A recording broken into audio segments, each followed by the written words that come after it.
하나님께서 만드신 우주 만물에는 질서가 있습니다. 하나님께서 만물을 창조하실 때 이 혼돈의 상태를 그냥 두시지 않고 혼돈을 질서로 하나하나 잡아 가셨습니다. 하나님께서 인간을 만드시고도 하나님과 인간 사이에, 또 인간과 인간 사이에, 또 인간과 자연 사이에 질서를 두셨습니다. 그 질서를 따라 살아야 하는 것이 우리에게는 바로 소명입니다. 그런데 인류를 침범한 죄가 그 질서를 무너뜨려 버렸습니다. 이 하나님과의 질서, 인간 사이의 질서, 또 자연과의 질서를 변질시켰고 또 훼손시켜 버렸습니다. 죄는 하나님께서 세우신 질서를 우리가 서열과 권력으로 인식하고 받아들이도록 왜곡시켜 버렸습니다. 그래서 죄성을 지닌 인간은 이 권력이라는 우상에 자유하지 못합니다. 권력은 자주 우리의 일상에 이 오염된 모습으로 고개를 들곤 하는데, 이 짱이 되고 싶은 본능으로 나타나기도 합니다.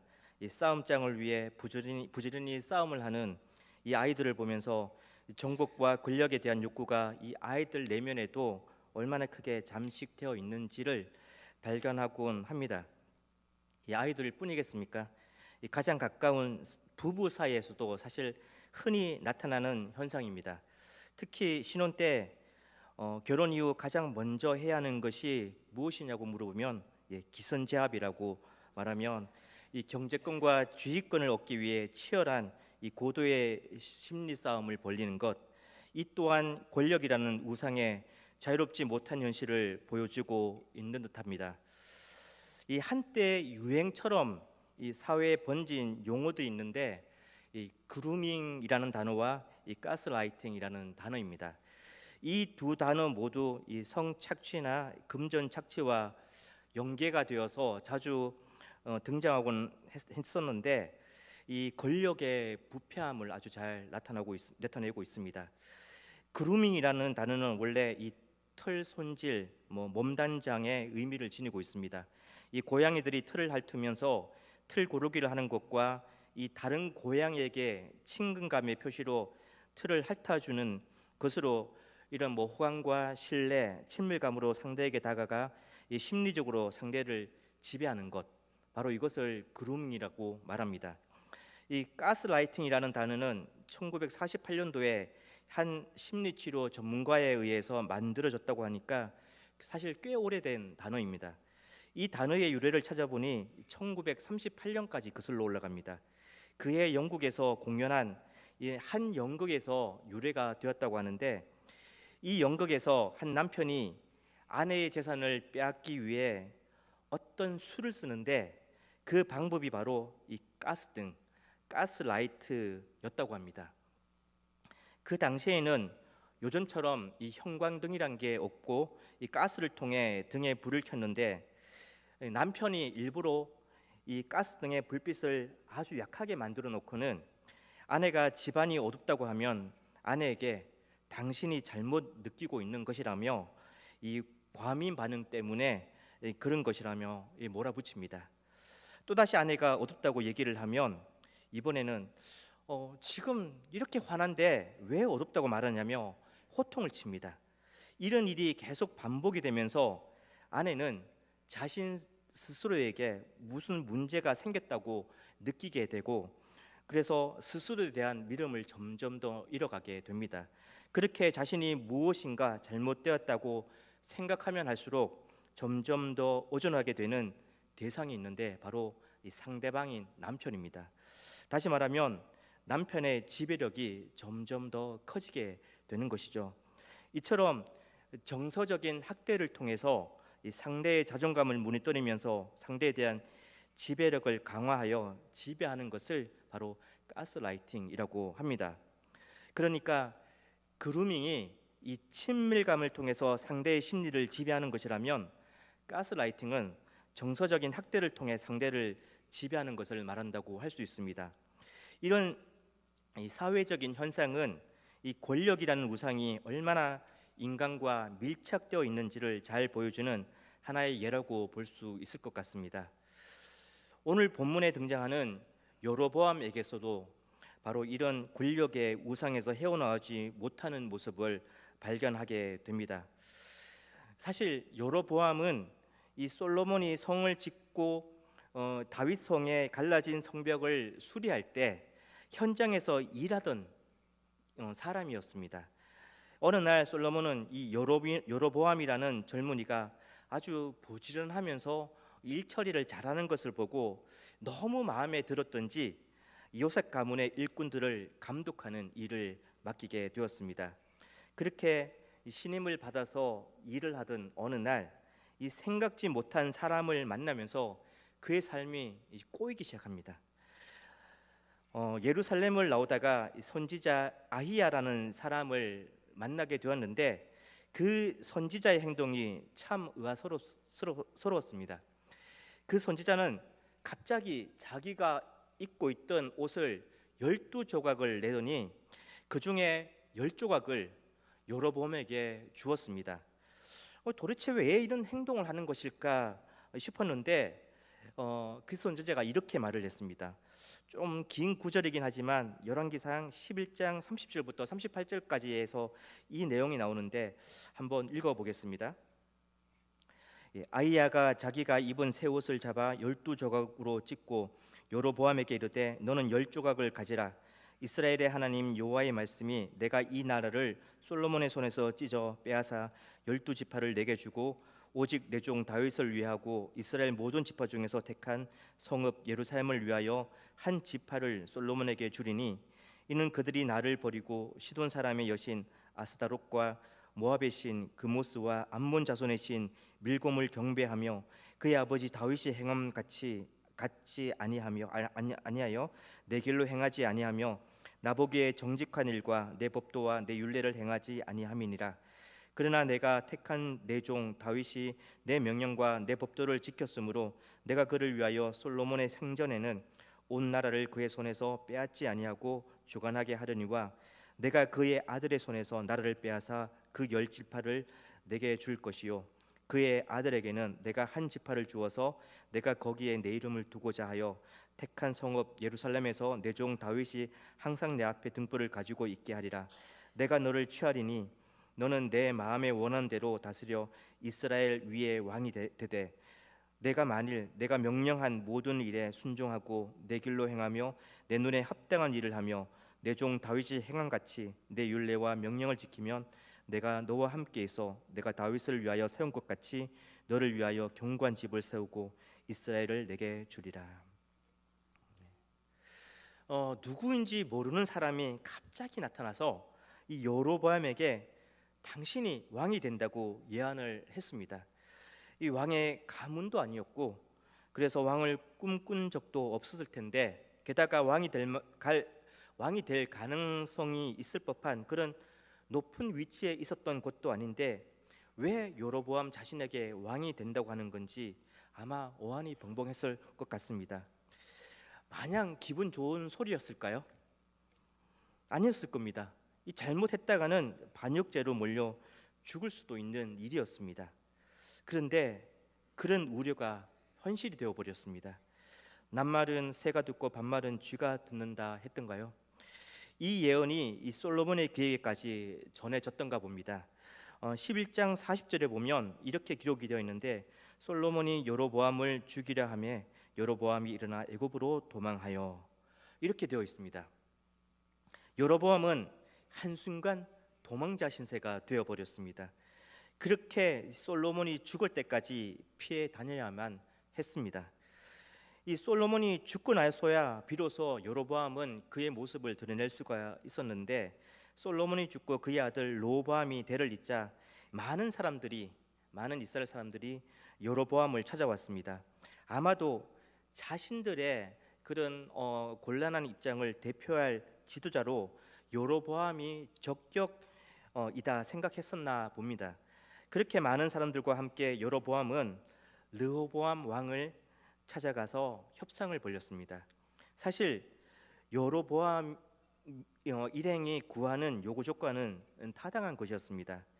이 솔로몬 왕이 너무나 혹독한 노역을 시켰으니까 더 이상 강제 노동을 시키지 않고 우리의 짐을 덜어준다면 당신을 왕으로 섬기겠다라는 요구 조건이었습니다. 하지만 르호보암은 이 요구 조건을 무시했고 오히려 더 혹독한 노역을 예고했습니다. 그러자 드디어 터질 게 터져버렸습니다. 반란이 일어난 것입니다. 결국 아히야 선지자의 예언대로 여로보암은 이스라엘 10지파의 왕이 되었습니다. 여로보암은 많은 이스라엘 백성의 소리를 대표하는 사람으로 왕위에 오르게 되었습니다. 이쯤 되면 여로보암은 한번 잘 생각해 볼 필요가 있지 않았을까요?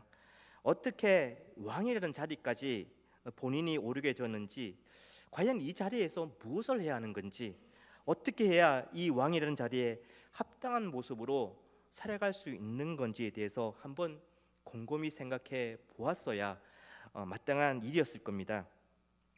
하나님은 아히야 선지자를 통해 여로보암에게 왜 이스라엘을 둘로 나누시려 하시는 건지 분명하게 말씀했습니다. 그 이유는 솔로몬이 하나님을 버렸고 우상을 선택했기 때문이었고 하나님의 율법과 계명에 불순종했기 때문이었다라고 분명하게 말씀하셨습니다. 그러면서 한 가지 약속도 아주 분명하게 주셨습니다. 다윗이 행한 것 같이 하나님께서 명령한 모든 율법과 계명을 지켜 행하고 늘 하나님의 길을 떠나지 않고 그 길 위에 서서 살면 여로보암과 함께 하시고 그 집을 견고히 세우시겠다라고 분명한 약속을 주셨습니다. 여로보암은 지금 자신에게 되어진 일, 즉 하나님의 선지자의 예언이 성취된 것을 분명히 경험하고 있습니다. 그렇다면 그 하나님의 약속의 말씀도 진중하게 듣고 마음에 새겼어야 했습니다. 그런데 왕이 된 여로보암은 이상한 반응을 보였습니다. 12장 26절에서 27절 말씀인데 제가 한번 읽어보겠습니다. 그의 마음에 스스로 이르기를 나라가 이제 다윗의 집으로 돌아가리로다. 만일 이 백성이 예루살렘에 있는 여호와의 성전에 제사를 드리고자 하여 올라가면 이 백성의 마음이 유다 왕 된 그들의 주 르호보암에게로 돌아가서 나를 죽이고 유다의 왕 르호보암에게로 돌아가리라 하고, 이 왕이 된 여로보암은 한 가지 두려움이 그의 내면에 가득 차 있었습니다. 그것은 권력을 잃게 될지도 모른다는 그런 두려움이었습니다. 분명 이 권력을 하나님께서 주신 것인데 그러면 주신 그 하나님을 두려워함이 마땅한 일이었을 텐데 아이러니하게도 권력을 잃을 것을 두려워했습니다. 혹이라도 예루살렘에 있는 성전으로 제사를 드리러 갔다가 백성이 마음이 변해서 이 르호보암에게로 돌아가려고 한다면 분명 자신을 왕위에서 끌어내려 할 것이고 또 죽이려고 할 것이라는 두려움, 그 두려움에 사로잡혀 버렸습니다. 그 말은 곧 권력을 유지하고 싶은 마음이 강렬했다는 뜻이기도 합니다. 권력을 잘 사용해야 할 사람이 그러기 위해서 하나님께서 그 자리를 세웠는데도 불구하고 권력을 쥐고도 오히려 권력에 속박을 당하고 있었습니다. 돈이든 권력이든 사람이든 지식이든 그 무엇이든 가진 것이 우상이 되면 가진 그것에 의해 오히려 속박을 당하고 맙니다. 죄는 그렇게 인생을 유혹하여서 속박시켜 버립니다. 그렇게 권력에 함몰되어 버린 여로보암은 다윗의 길과는 정반대의 길을 걷기 시작했습니다. 결국 해서는 안 될 4가지 일을 자행하고 말았는데 그 첫 번째는 2개의 금송아지를 만들어서 하나는 베델에 또 하나는 단에 두고 이 금송아지가 이스라엘 백성을 이집트에서 구원해 주신 신이니까 이 금송아지에게 예배하라고 명령했습니다. 이 출애굽 후 시내산에서 벌어진 금송아지 사건, 아마 다들 너무 잘 알고 계시리라 생각합니다. 하나님께서 모세에게 내가 이 백성을 다 진멸하고 이제 새로 시작하겠으니까 나를 말리지 말라라고까지 하셨던 사건이 바로 이 사건입니다. 하나님께서 이렇게까지 분노하신 이유가 무엇입니까? 바로 금송아지 때문이었습니다. 하나님을 대신하여 형상을 만들어 놓고 하나님처럼 섬긴 그 우상 숭배에 하나님은 아주 진노하셨던 것입니다. 그토록 하나님이 싫어하시는 일을 여로보암은 아무렇지도 않게 지금 자행하고 말았습니다. 이 두 번째는 높은 곳에 산당을 만들고 레위 자손이 아닌 일반 백성 가운데서 제사장을 임명하여 세운 것입니다. 이 세 번째는 유다의 절기와 비슷하게 어느 날을 임의로 정해서 이 제단에서 금송아지에게 제사를 드리도록 했다는 것입니다. 네 번째는 여로보암은 자기 멋대로 정한 절기에 스스로 제단에 올라가서 분향하기까지 했습니다. 이 하나님 하나같이 다 이 하나님의 명령에 반대되는 이 하나님께서 몹시 싫어하는 것들이었습니다. 이렇게까지 하나님께서 싫어하시는 것들만 찾아서 하기도 참 힘들 텐데 이 하나님의 분노를 살 만한 일들을 아주 골라서 행했습니다. 이런 배경하에 오늘 본문이 있는 이 13장이 시작이 됩니다. 그 시작에 이 한 인물이 등장하는데 이 하나님의 사람이라는 이름으로 등장을 합니다. 이름도 나오지 않고 또 선지자라는 신분도 사용하지 않고 하나님의 사람이라는 흔하지 않는 이름으로 등장하는 것으로 보아서 이 본문은 이 사람이 아닌 이 하나님의 메시지를 전하는 그 역할에 초점을 맞추고 있다는 것을 알 수 있습니다. 그 하나님의 사람은 이 하나님의 명령을 받고 유다를 떠나서 베델로 갔습니다. 그리고 그 사람이 도착할 무렵 여로보암이 제단 곁에서 제물을 바치고 있었습니다. 여호와의 사람은 우상 숭배가 이루어지고 있는 그 현장, 그 제단을 보면서 그곳을 향해 이렇게 외쳤습니다. 본문 2절에서 3절입니다. 제가 한번 읽겠습니다. 하나님의 사람이 제단을 향하여 여호와의 말씀으로 외쳐 이르되 제단아 제단아 여호와께서 이와 같이 말씀하시기를 다윗의 집에 요시아라 이름하는 아들을 낳으리니 그가 내 위에 분향하는 산당 제사장을 내 위에서 제물로 바칠 것이요 또 사람의 뼈를 내 위에서 사르리라 하셨느니라 하고 그날에 그가 징조를 들어 이르되 이는 여호와께서 말씀하신 징조라 제단이 갈라지며 그 위에 있는 재가 쏟아지리라 하매.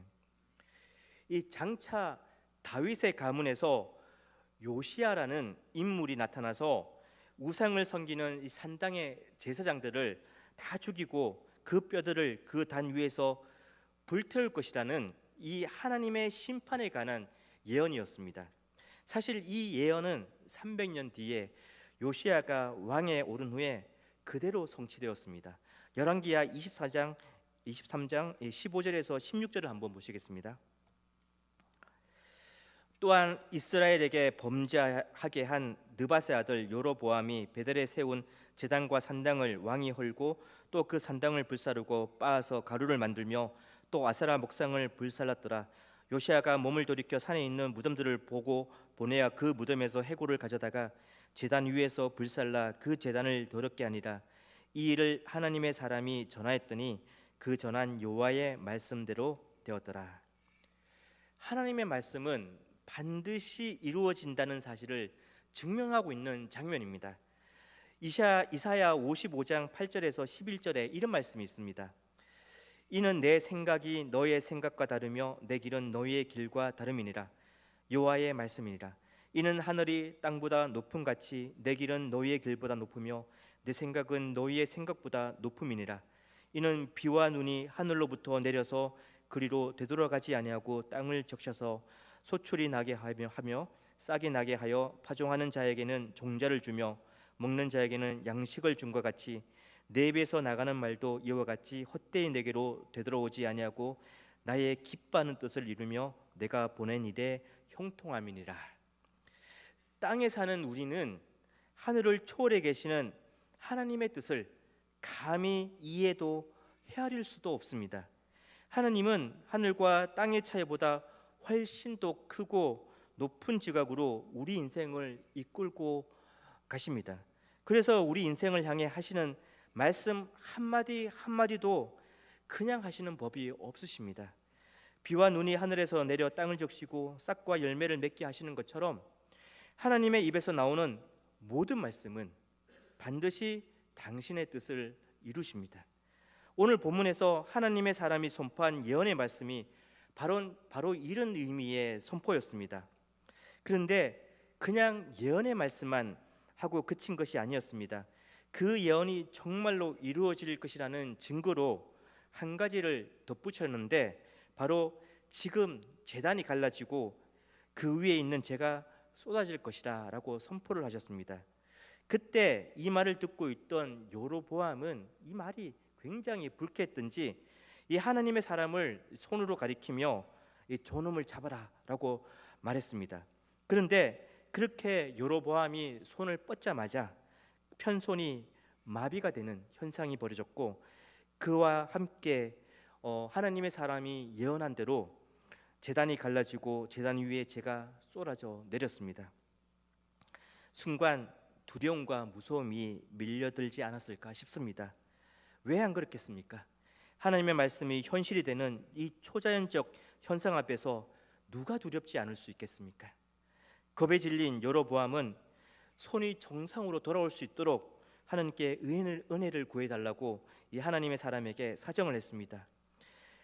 하나님은 여로보암을 징계 가운데 그냥 둘 수도 있었겠지만 자비로우신 하나님은 또 한 번 기회를 주셨습니다.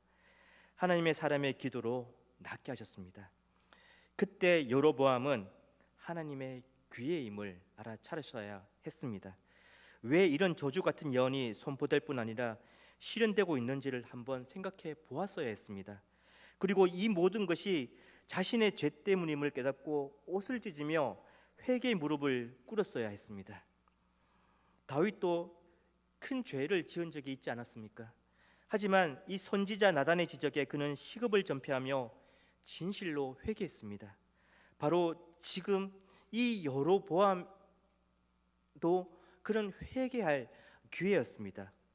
죄를 짓는 것도 무서운 일이지만 더 무서운 건 죄를 짓고도 죄를 깨닫지 못하는 것이고, 또 죄에 대한 징계를 받으면서도 그 의미를 깨닫지 못하는 것입니다. 바로 여로보암이 그랬습니다. 손이 났자 여로보암은 하나님의 사람을 자신의 집으로 데리고 가 쉬게 하면서 선물도 주려고 했습니다. 감사한 마음 때문이었을까요? 아닐 겁니다. 진실로 감사한 마음이 있었다면 가장 우선 되어야 했던 것은 바로 회개와 뉘우침이었어야 했습니다. 여로보암이 하나님의 사람을 자신의 집으로 데려가고자 했던 것은 바로 그를 회유하여 곁에 두고 이용하고자 함이 컸을 것입니다. 그러나 이 하나님의 사람은 매우 단호했습니다. 왕이 재산의 절반을 준다고 해도 왕과 함께 갈 수 없다고 아주 단호하게 말했습니다. 그 이유는 바로 하나님의 명령 때문이었습니다. 떡도 먹지 말며 물도 마시지 말고 왔던 길로 되돌아가지 말라고 말씀하신 하나님의 명령 때문이었습니다. 이 세상 왕이든 그보다 더 권세 있는 그 누구라 할지라도 하나님의 말씀에 위배가 되면 결코 타협하지 않겠다는 이 투철한 사명감과 강한 순종의 의지가 보입니다. 그렇게 하나님의 사람은 자신의 길을 갔습니다. 그렇게 사건이 일단락 되는 듯 싶었는데 이 사건은 이렇게 끝나지 않았습니다. 이제 막이 바뀌어 이 초점이 또 다른 한 사람에게도 옮겨집니다. 바로 베델의 한 늙은 선지자입니다. 그의 아들들은 그날 베델에서 일어난 모든 일들을 다 목격을 했는지 아니면 전해 들었는지 정확히 알 수는 없지만, 그날 하나님의 사람이 베델에서 행한 일과 또 여로보암 왕에게 한 말을 이 아버지인 늙은 선지자에게 그대로 다 전했습니다. 그러자 그 늙은 선지자는 갑자기 이 하나님의 사람을 만나야겠다라는 생각이 들었던지 어느 길로 갔는지 아들들에게 물어서 급히 쫓아갔습니다. 그리고 상수리 나무 아래에 있는 이 하나님의 사람을 발견하고는 그에게 말을 걸기 시작했습니다. 늙은 선지자는 여로보암 왕에게 했던 것과 똑같은 요청을 했는데 이 자신의 집에 가서 떡이라도 먹고 쉬고 가라는 그런 청이었습니다. 그러자 하나님의 사람은 똑같은 이유로 거절을 했습니다. 바로 이곳에서는 하나님께서 떡도 먹지 말고 물도 마시지 말며 오던 길로 되돌아가지 말라고 하셨기 때문에 갈 수 없다는 것이었습니다. 그러자 늙은 선지자는 곧바로 이렇게 대응을 했습니다. 18절입니다. 함께 읽어보겠습니다. 그가 그 사람에게 이르되 나도 그대와 같은 선지자라. 천사가 여호와의 말씀으로 내게 이르기를 그를 내 집으로 데리고 돌아가서 그에게 떡을 먹이고 물을 마시게 하라 하였느니라 하니 이는 그 사람을 속임이라. 늙은 선지자는 말했습니다.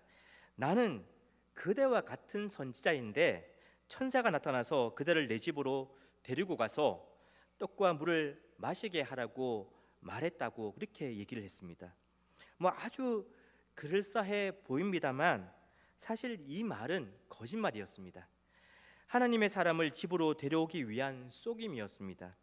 아마도 그가 여로보암 왕에게 했던 말, 즉 이곳에서 먹거나 마시거나 온 길로 되돌아가지 말라는 그 하나님의 명령이 정말 사실인지 아닌지 확인하고 싶었던 것이 아닐까 하는 생각이 듭니다. 어찌됐든 이 속임에 하나님의 사람은 그냥 넘어가고 말았습니다. 선지자라는 말을 너무 순진하게 믿어서 넘어가게 된 것이었을까요? 아니면 하나님의 말씀인지 확인도 해보려고 하지 않은 안일함 때문이었을까요?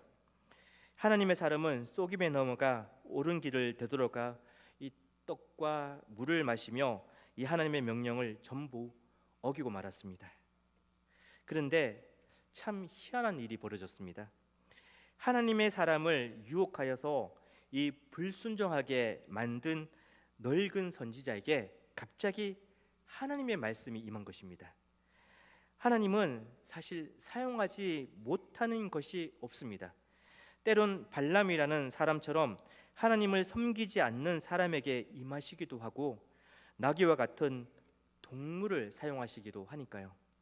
하나님의 말씀은 마주 앉아 있는 늙은 선지자에게 임하였습니다. 그리고 하나님의 사람에게 이런 예언을 했는데 20절에서 27절까지입니다. 제가 한번 읽겠습니다.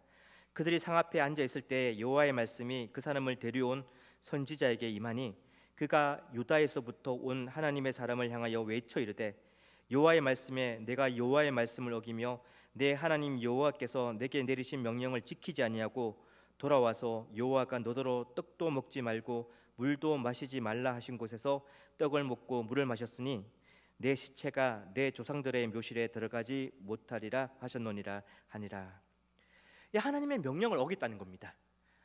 하지 말라고 하신 하나님의 명령을 어겼으니까 이제 하나님의 징계를 받아서 하나님의 사람의 시체가 그의 조상의 무덤에 묻히지 못할 것이라는 말씀을 전했습니다.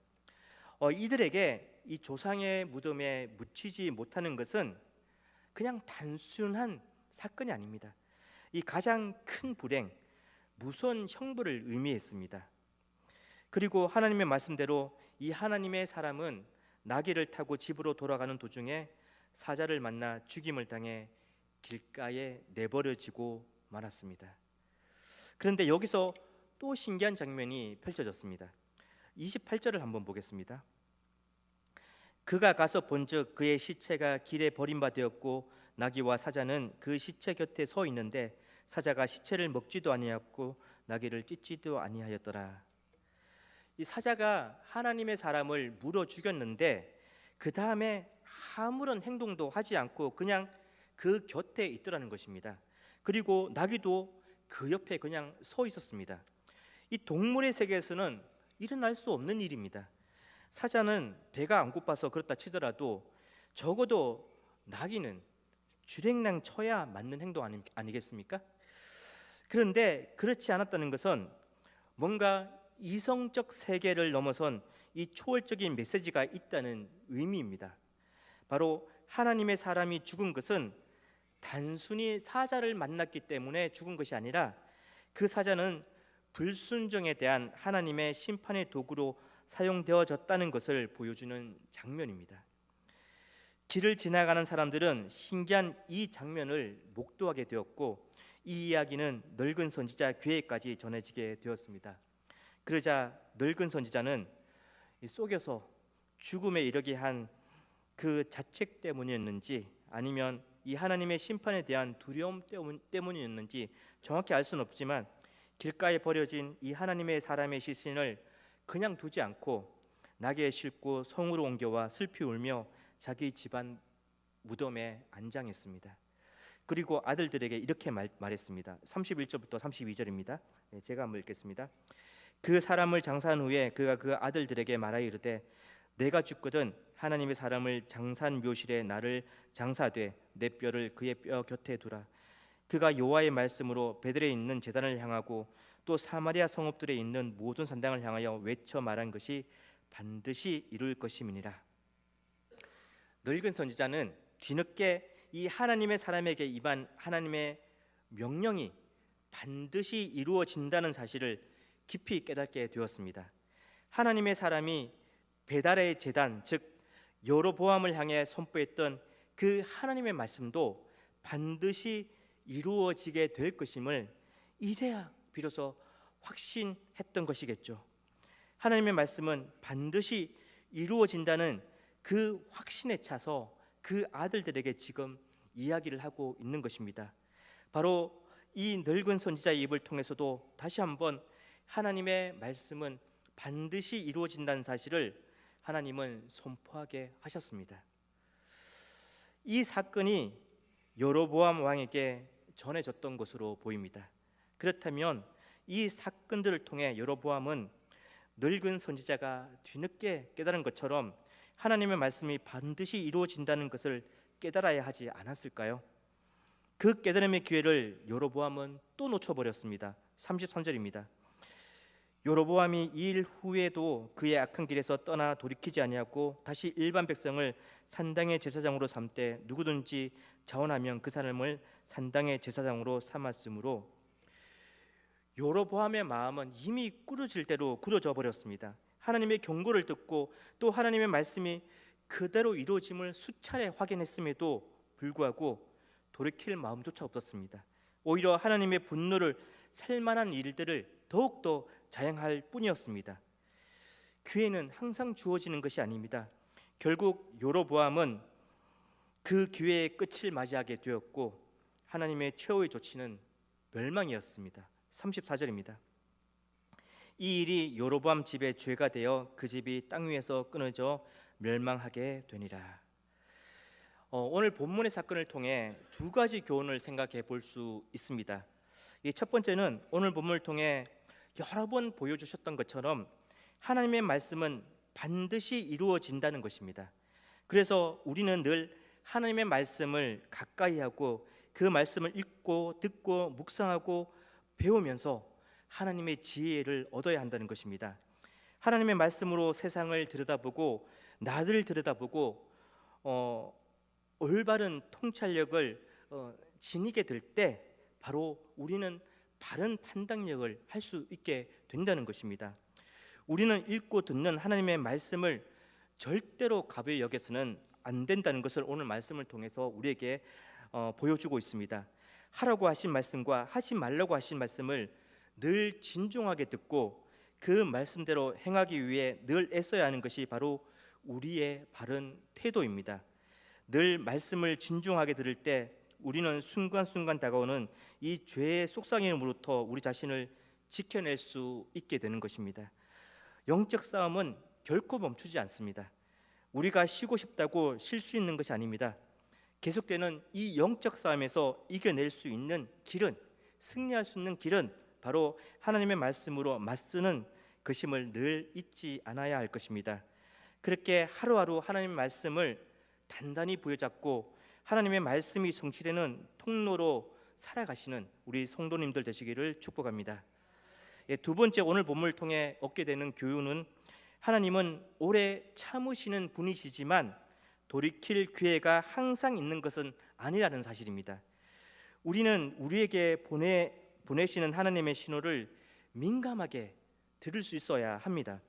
지금의 내 상태를 보게 하는 신호, 불순종과 완악함을 보게 하는 신호, 죄를 인식하여 자백하고 돌이키게 하시는 그 신호 등 하나님은 계속해서 우리에게 신호를 보내고 계시는데 그 신호에 둔감하면 회복의 기회를 얻지 못합니다.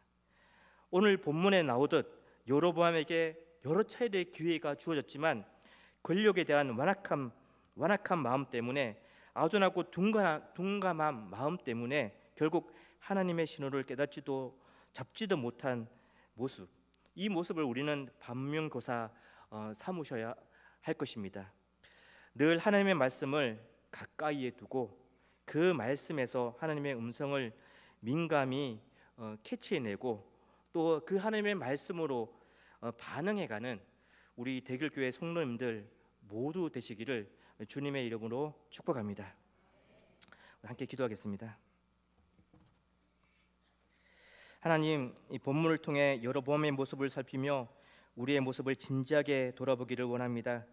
뭔가 조금이라도 힘이 주어지면 마치 그 힘이 전부인 양 집착하고 의존하는 것이 여로보암의 어리석음이었고 또한 우리의 어리석음이기도 합니다. 주님, 그 어떠한 것도 우리의 전적인 소유가 될 수 없음을 깨닫게 해 주시고 우리가 소유한 모든 것은 하나님의 것임을 한시도 잊지 않게 해 주시옵소서. 특히 우리에게 주신 그 주님의 말씀을 늘 가까이 하고 그 말씀에서 지혜와 통찰력, 분별력을 얻는 매일이 되게 해 주시옵소서. 주님께서 말씀을 통해 하라는 것과 하지 말라는 것을 말씀하실 때 진중히 듣고 행하게 하시고 그래서는 늘 하나님의 말씀을 이루는 통로로 살게 해 주시옵소서. 하나님, 돌이킬 기회가 항상 있는 것은 아니라는 것을 늘 주지하며 살게 해 주시옵소서. 아둔함과 둔감함에 휩싸여 돌이킬 기회를 놓치는 어리석은 인생이 되지 않게 하시고 오히려 늘 하나님께서 보내시는 신호에 민감히 반응하는 매 순간순간이 되게 해 주시옵소서. 그래서 오늘도 주어진 자리에서 순종의 발걸음을 내디디고 하나님의 손과 발로 아름답게 쓰임 받을 수 있는 우리의 삶이 되게 해 주시옵소서. 주님의 은혜에 감사드리며 예수님의 이름으로 기도합니다. 아멘.